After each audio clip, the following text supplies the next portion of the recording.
Hello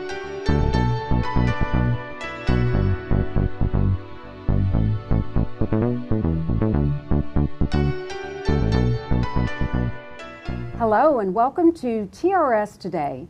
I'm your host, Rhonda Price, and our guest today is Jerry Albright. And Jerry was recently named our Chief Investment Officer. And thanks for being with us, Jerry, and congratulations on that. Thank you. Very happy to be here. So you're certainly not new to us here at TRS. You were Deputy CIO, and you've also been with the organization since 1992. That's right. But for our viewers who are not aware of you, maybe don't know you as well as we do, can you tell us about your background and your education? Sure. I grew up on in a farm out in Milam County in a small community named Gause, G-A-U-S-E. It's about 350 people, and we even lived outside of town. So, wow. It's a family farm that's been in my family since the 1800s, actually. So it was a Spanish land grant to my great-great-grandfather. Wow. That we grew up on. And I attended Hearn High School, which is about 20 miles north of Bryan College Station. From there, graduated there in 1976 and went on to Texas A&M. Studied economics and got an economics degree from A&M in 1980. So what about your career history, including here at TRS? Sure. After graduation from Texas A&M, I went into the banking business out of school. I actually worked downtown Austin at Austin National Bank back in 1980 in their management training program. I spent a number of years, about 13 years in banking, following that stint as a management trainee there, and after banking came to work here at Texas Teachers. That was in 1992, and most of my working life since then has been at Texas Teachers. I've been here since 1992, and it's been a marvelous experience. I'd like to learn a little bit about your family. So I understand TRS kind of runs in the blood? That is very true.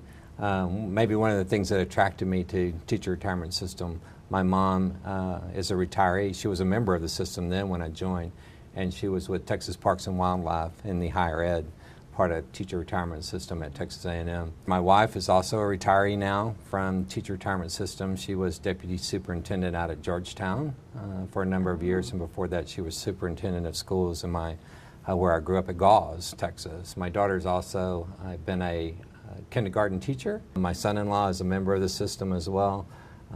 I'm a member of this system. The only person in my family that's not is my son. My son is a Travis County deputy. Okay. So he keeps you all in order. He keeps us all in order, and the rest of us are all members of the system. So yeah, my salary's from here, my retirement's from here, my wife's retirement's from here, my daughter's retirement's from here, my son-in-law retirement's from here. So it's definitely deep in the family. Yeah, and so Jerry, you were here, of course, during the great financial crisis of 2007. That was a very challenging time, as you know, for TRS. So how did the TRS investment team turn it around? The great financial crisis of 2007 was tremendously challenged for the investment industry. TRS just happens to be part of that. It was quite a tumultuous ride. We started at about $116 billion, and by the time the crisis hit bottom, we were around $67 billion. Mm-hmm. So there was quite a fall in our asset size. How did we turn it around? We stayed true to our plan. Most of the mistakes that are made by investors are they leave too early, they chase returns, they act irrationally when there's crisis. Fortunately for TRS, we had a board that was very solid, very financial savvy, and we stayed with our plan and survived the crisis. It was quite a ride. We knew that there had been 25 crises in the past. Right. Guess what? They'd all passed, and we knew it would come to an end, right? Mm-hmm. And so we just prepared for that ending. What's great about Texas Teachers is it is a very long-term fund, very large, very liquid fund. And so we knew that we had the strong hands, we had the ability to stick to our plan. No one was forcing us to be sellers, and that's what happens in crisis. A lot of people are forced to be sellers. We weren't a forced seller. We knew just to hang on to our assets. We hung on to our assets. We stayed with our plan, and when the crisis turned around, we had the great opportunity to make a lot of money for the members of Teacher Retirement System, and deployed about $5 billion back into the market at the bottom of the crisis and turned a nice healthy profit for the Teacher Retirement System members. And so staying with our plan and having the support of the board and the fortitude of investing to move forward is how we stayed solid. Okay. So I think you just referred to some of the 5 L's that I hear a lot about when investment professionals talk about TRS in particular. Sure. The 5 L's that we talk about often are that we are large, we are unlevered, we are liquid, we're long-term, and we're local. And by large, what we mean is that we're talking about, $145 billion in assets. We're the 7th largest fund in America. We're the 2nd or 3rd largest business in Texas. We're required to make $40 million a day. You don't often hear that kind of money. So it's a very large enterprise that we run here. Liquid, we have plenty of liquidity. Again, we talked earlier about having the fortitude to invest in the downturn of the great financial crisis. That's due to our liquidity. We have about 50 to 60% liquidity every day of $140 billion. That's a lot of money that we can deploy fairly quickly. Then we have our local presence. We try to be in all of these markets. We have a number of partnerships around the globe. We invest in 56 countries and 42 currencies. We have an office in London now that we opened up about 2 years ago to give us some local presence over there, and we continue to try to find ways to expand our global footprint. So that's our large, liquid, local, unlevered. The fund doesn't have any debt. During the great financial crisis, that was a huge impediment to many investors having leverage, and they were having to pay their debt down. TRS doesn't have any of that as well. And our 5th one is that we're long-term. We're investing today's dollars for 28 years down the road, right? So it's a very long-term fund in a healthy state, funded well. So we're investing for the very long term. So it gives us some capabilities that funds don't normally have. So I think a lot of confidence, there for our members in what you're doing. Among all those things, what would you say is your #1 priority?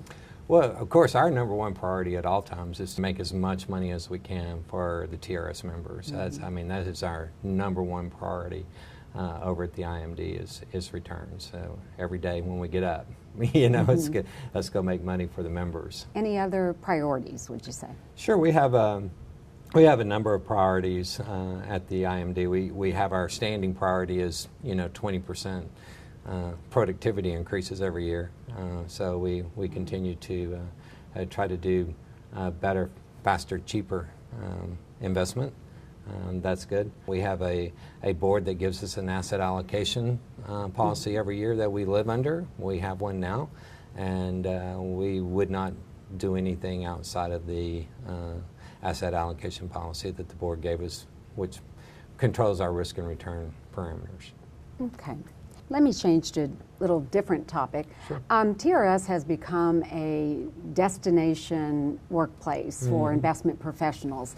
Why is it, do you think, that so many people want to work at TRS?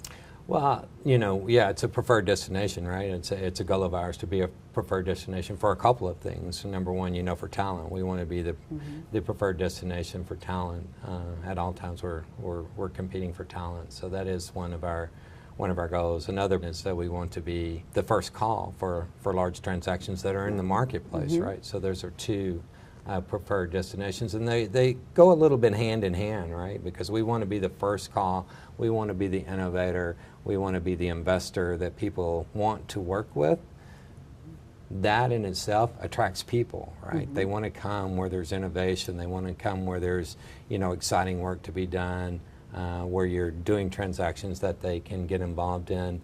And we have a great mission, we have a great culture. You get to come to work at TRS, you get to come to work in Austin, you get to work for 1.5 million members who need and rely on this money. It's not making the rich richer, it's providing retirement for people that need it. we call ourselves, Robin Hoods, take from the rich and give to the needy. And so we feel like our members deserve the best, and so that's what we're out to get for them at all times. So looking back at all your years at TRS, what are some of your fondest memories? Fondest memories of working at Texas Teachers, is improving our data systems. I spent several years re-engineering all of our technology in the investment management division, and that turned out really well. Opening the London office turned out terrific and has been very profitable for the members. So that was super rewarding to see that come true as well. And our space and our people has been a great rewarding experience of where we have our offices here at Texas Teachers in Austin, Texas. We have a great environment for people to work and do good for the members. Okay. And I'm sure you'll be making even more great memories to come over the time you have here. So I certainly hope so. We really appreciate your taking the time to visit with us and letting our members, viewers, get to know you a little bit better. Great. Thank you, Jerry. You're very welcome, Rhonda. And thank you for joining us. Please stay tuned for our next edition of TRS Today.